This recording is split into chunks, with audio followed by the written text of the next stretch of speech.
there's some laser type stuff. I'll have to ask her. I'm not sure. I'm not entirely sure. So Carolyn, what are we looking at here? All right. Well, usually when people come in, we make sure they have a little book where they can document, what they see. That they have a star chart so they know for every season. So we make sure that they know what they're looking at in the sky. So they can look at the map, they can look what's up there, and when they do see something move, then we can help them with the laser pointer and whatnot to discern if it was a satellite or not a satellite. Laser signal, which puts out a pretty powerful beam, it goes 20 miles and it will light a match head in 5 seconds.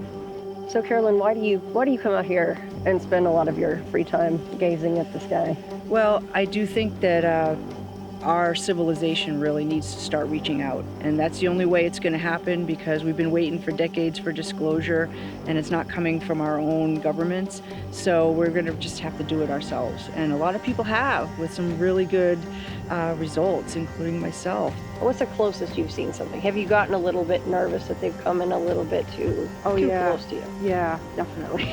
Not nervous in a scared way. Right. More of an excited way, like. Right. And then, they acknowledge you, they flash a couple more times, and they're gone. So it's not a very long experience anyway. How much time do you think you've been in the field practicing this? It's going on 7 years easily, and off and on before that. But for about 7 years, I've been coming out mostly by myself.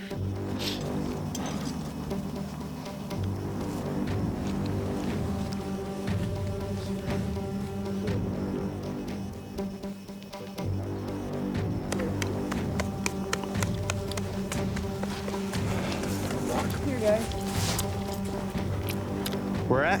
Look right up here. But first listen and see if you can hear any engine. It's going in a straight line, but it's not perfectly straight. Oh, do you see that over there? Which one? Nobody saw that? The thing just like flew across the sky. Well, that's what Like orange light. That's what we see all the time. Alex saw something orange fly across the sky. Where? Let's go up here. It was orange. By It was the ridge? Yeah, it went like right. It disappeared before the ridge. So yeah. So the hills here, it was like this. It went like this. I don't know if you can see that with the laser. It was here to there, and it just like, it didn't go over the ridge. It just kind of disappeared right at the ridge, and that was it. I'll point that at the house.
It's been almost a year since I started on this trip in search of answers.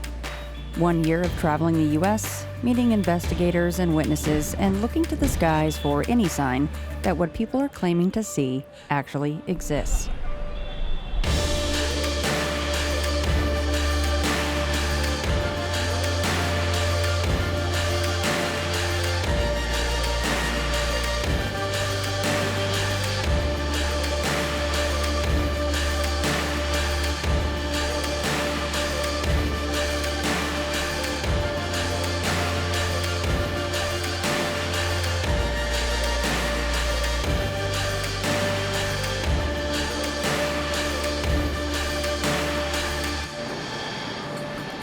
I came into this adventure knowing full well the odds of seeing anything for myself were slim. Despite what the mass array of paranormal-themed television shows currently floating around the bowl of networks might tell you, simply going to a location where someone has seen something strange before doesn't come close to guaranteeing your own encounter. This goes doubly for UFOs, a phenomenon so beyond our reach that it actually seems to be just messing with us. I guess it's the elusiveness of the target and the frustration I feel after failing to see anything for myself that makes me wonder just what it is that keeps the average enthusiast or researcher coming back to the subject day after day. How do you find the willpower to continue looking when logic would dictate that there are better ways to spend your time than chasing shadows in the fog?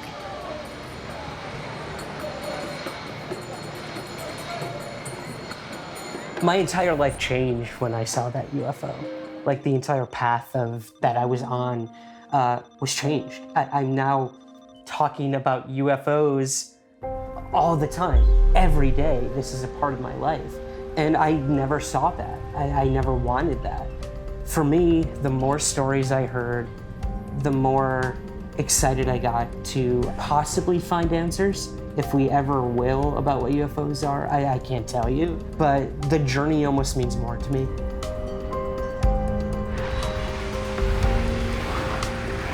While Ryan Sprague's research keeps him within the confines of one of the most populated cities in the country, Butch Witkowski has been investigating around the state of Pennsylvania for years. Butch has a career in law enforcement behind him and utilizes his previous training while investigating strange cases around the Keystone State. More recently, he's invested thousands of dollars into making his research more mobile. Had my first sighting in 1989 with 7 other people in my front yard in Tucson, Arizona. The bug bit me, and that's where I've been ever since. So it's been 30-some years now that I've been involved in this. I was a member of MUFON in 2007 to 2009. I left them as a chief investigator, STAR team member, and state section director, and started my own group, which was this UFO Research Center, Pennsylvania. Carolyn LaRock has been researching the UFO subject since she was a kid. Carolyn has a background in environmental biology and, due to her retirement, now spends most of her free time attempting to have an interaction with what she believes to be a metaphysical phenomenon. I've been involved in the UFO subject matter my entire life because my father was a DoD contractor my entire life. And so he worked on advanced technologies for a long time, and he used to go to meetings over at Hanscom Air Force Base down in Massachusetts, and we would go and hang out outside watching planes land while he was having meetings on different technologies. Pretty much started just looking into the UFO phenomenon. Still got nowhere. I mean, I bought books, I papers, started accumulating all kind of information that took me no place at all. So I joined MUFON. Like I said, I became a state section director, chief investigator for the state.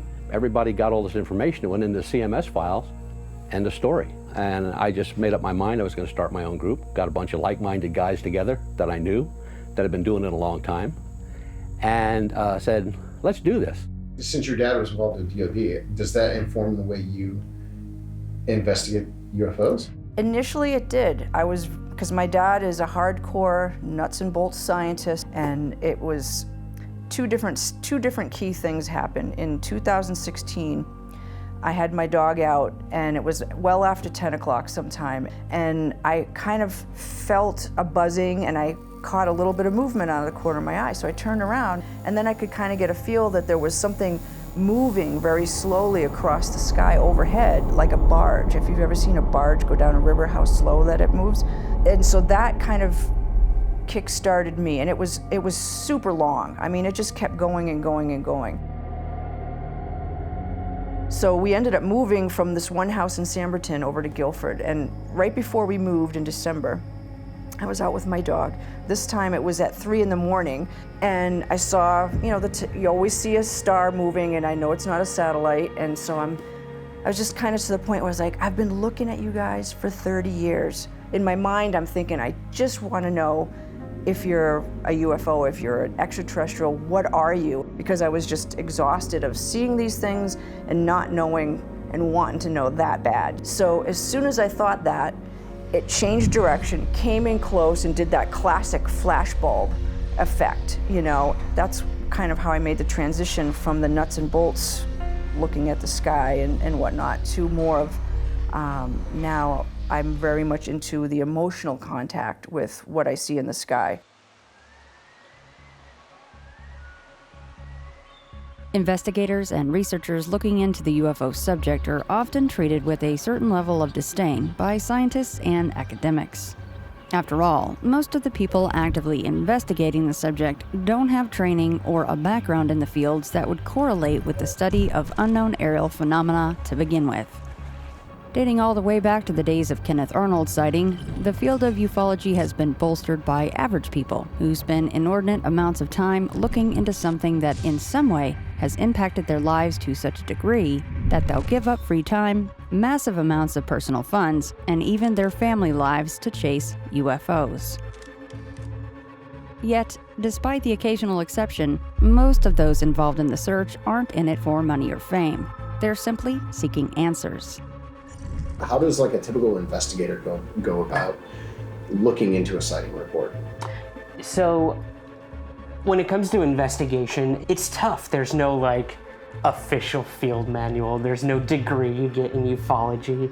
My mentor, Peter Robbins, always says to be a ufologist, you just spin around 3 times and touch your nose and you're a ufologist. And I guess that's kind of how we all do it. We're just stumbling through it.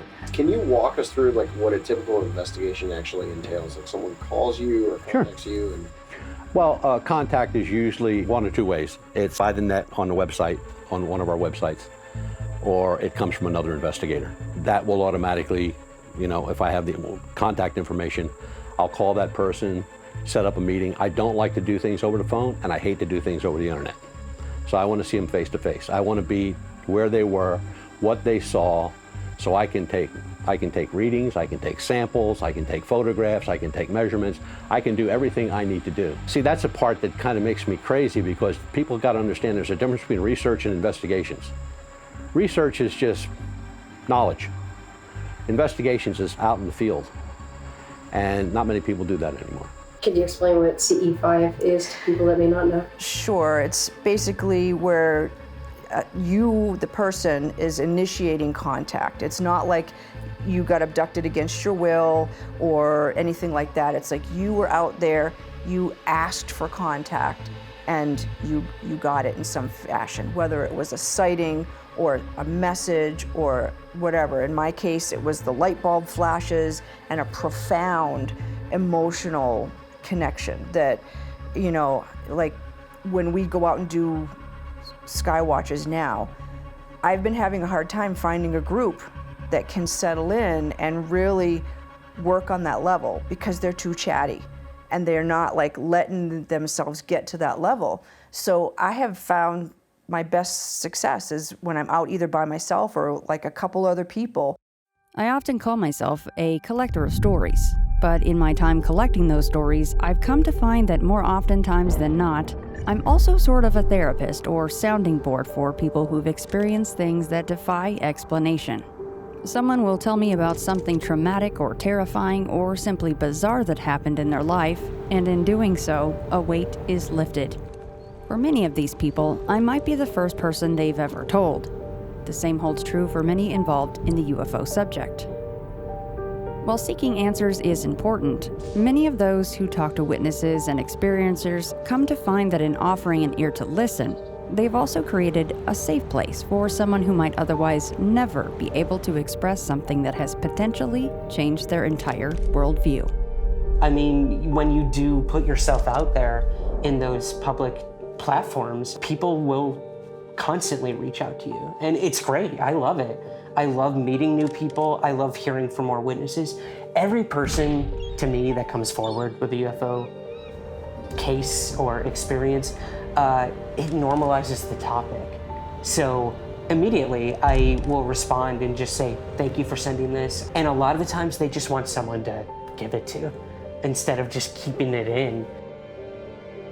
My name's Mike Stevens. We're in Stratham, New Hampshire at the KRI Center for Consciousness Studies, and I'm the founder of Granite Sky, which is a support group for experiencers, which I run out of here.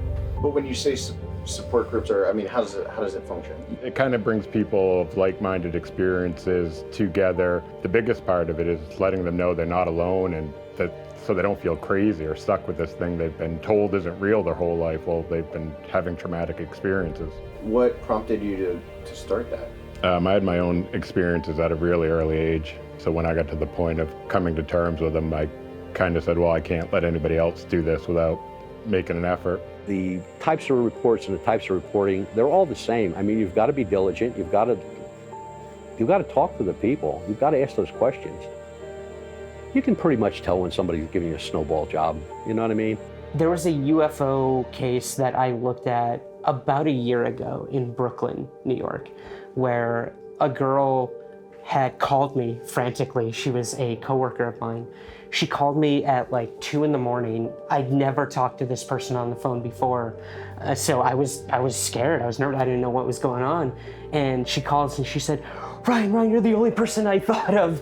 There is this huge red light outside my window, and it's coming closer and it's getting brighter, and then it's going back up into the sky and coming down and pulsating, and I don't know what to do. Should I call the police? And I immediately jumped into investigator mode. I told her, just calm down. Is it hot? Like, is it burning you or anything like that? Like, making sure she was okay. And she said, no, it's not that close, but it's super scary. Is it making any noise? Is anyone else in your house that can, verify this, that? And I told her immediately, I said, get off the phone with me and start recording it. Is it still there? And she said, yes. And she did.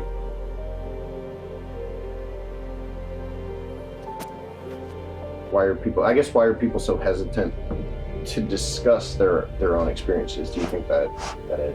I think one, we've been conditioned to believe that it's not true, it's not real. And the other one is, fear, ridicule of losing their job, friends, family. I know people who have had full-blown, what you'd call abduction experiences. Their husband will sit down and watch Ancient Aliens with them, but thinks it couldn't happen to you. So there's a lot of play with it, even within the field of people who possibly believe in it. And the biggest challenge when it comes to investigating UFOs is by the time it's reported, it's already gone. So there's rarely anything to ever investigate. So for me, it comes down to the witnesses. And a lot of people don't put a lot of credence into witness testimony because it is just a story. Unless a piece of that craft was left behind or some sort of trace evidence, there's not much to ever really investigate. So it's a field of investigation that I think is more research and more journalistic than it ever truly was investigating. The search for fame and fortune has pretty much destroyed ufology. The search for the truth. That's what I want. I don't want the game. I don't want the embellishment.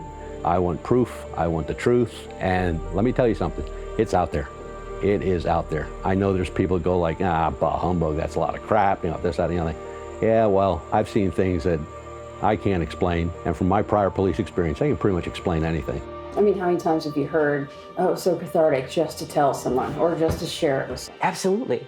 Most of them say like, oh, you have no, like a weight was lifted off my chest. And for some people, it's very easy to talk about their UFO sightings. They want to tell you, and they'll tell you at great length. And there's others who it's hard to pull it out of them. They may not know what they saw or ever find out what it was, but they might have some sort of closure in knowing that someone is willing to listen to them. Across the United States, UFOs continue to grow in popularity, with new voices coming into the field daily. It's the first time we've seen anything like it since the 1970s, and unlike that period of history, the phenomenon is being taken somewhat more seriously now by academics and government officials. But I can't get past the idea that amateurs, experiencers, and witnesses who have been touched by the subject are the ones who will continue to drive it forward. Investigators like Hynek, Vallée, and Friedman are the reason there is even a public awareness of the subject today. And to some degree, this fact could end up lost in a world infatuated with tic tacs and conspiracy theories. But as we move forward into a new era in the field of UAPs, I'm really left to wonder what is left to look into. The phenomenon remains just out of reach, while the motivating factor for many of those acting as mouthpieces for the subject tends to be fame or money. What do you even say to those who have witnessed something or just have a newfound interest that want to seek answers for themselves? I don't know, for a young person starting out doing this, the only thing I would say was don't let your ego get in the way, really. Don't think that you're the most important thing or that everybody's going to pay attention to you. If you concentrate on the thing that makes you the most excited, that makes you the most happy and that you really want to know the answers to, you'll get attention. It'll just happen, just as a result of you're doing good work. And if you don't do good work, who cares? You know, at least you're going to have some fun. There's a movement back towards what started to happen in the 70s with people like Dr. J. Allen Hynek and Jacques Vallée, where we were trying to focus investigation of the subject towards real scientific methodology and real scientific legitimacy, real observation of phenomena in the field. And I think there's a move back towards that coming up. I would say, first of all, read as much as you possibly can, because there is a wealth of information that's out there. Everyone in their own generation tends to think of themselves as sort of the pioneers. But in this field in particular, there is decades worth of raw material out there that's already been compiled. And you have to put yourself in places where your chances of seeing something for yourself increase. That's not to say that anyone who ever goes out looking for a UFO will see one. You know, there's people like Stan Gordon who have been in this field for over 50 years, who have immersed themselves in the subject, who have never seen a thing.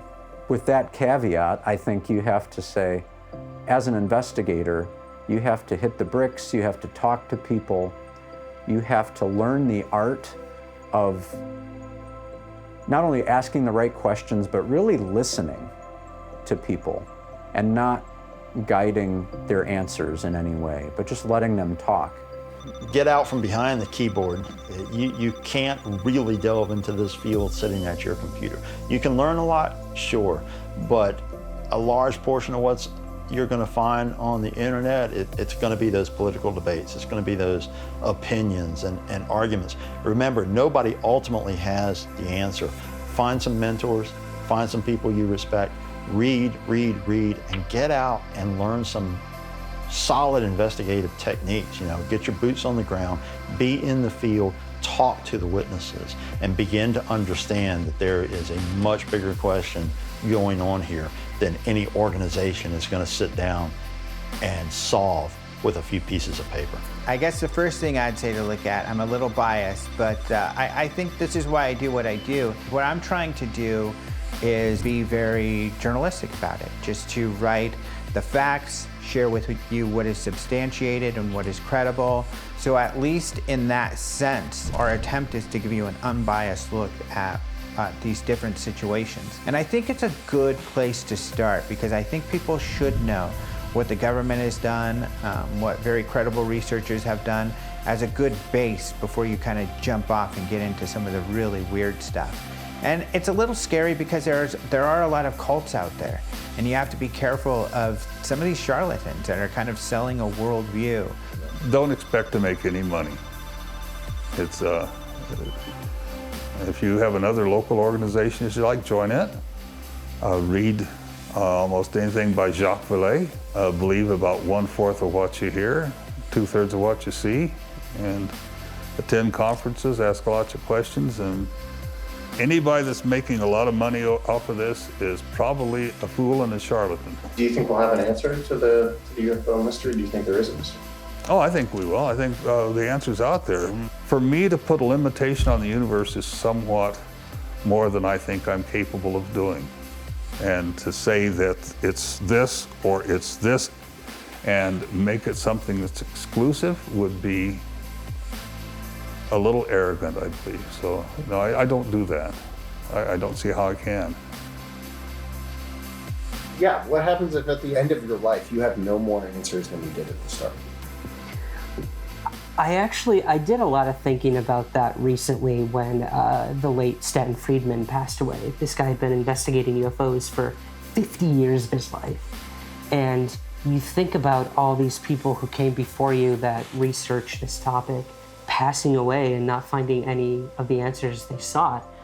You can only hope they're finding them now in the afterlife. I don't know, but it's depressing and sobering to think we may never find an answer to what UFOs are. But again, that life journey, for me, it's been worth it. Meeting people, talking to them.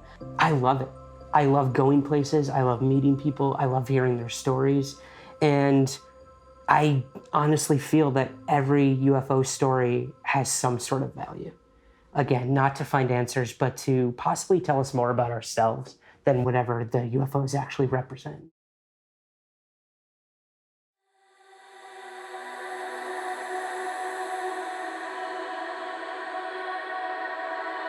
Maybe it's fitting that my trip would wrap up in a place so important to ufology. Hollywood has done more to push the UFO subject into the national consciousness than most realize. Though it's probably worth mentioning that the end results usually leave a lot to be desired. We came here to get a final handful of interviews and to make plans for what we'll be doing next.